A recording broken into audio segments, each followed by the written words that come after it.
അങ്ങനെ വീണ്ടും ഒരു ഓണക്കാലം കൂടി. എല്ലാവരും ഓണത്തിനൊക്കെ റെഡി ആയിട്ടുണ്ടാവും അല്ലേ?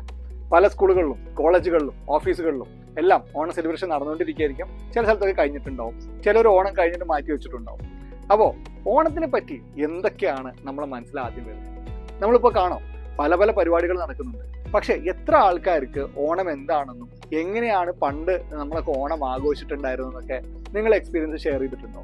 ആ എക്സ്പീരിയൻസ് നമ്മൾ ഇപ്പോഴത്തെ മക്കളോടും അതേപോലെ നമ്മളൊക്കെ അനുഭവിച്ച ആ ഒരു കാലം തമ്മിലുള്ള വ്യത്യാസം ഭയങ്കര ഡിഫറെൻ്റ് ആണ്. അത് നിങ്ങൾ ഷെയർ ചെയ്തിട്ടില്ല എന്നെങ്കിൽ ഇന്ന് തന്നെ ഷെയർ ചെയ്ത് നോക്കാം.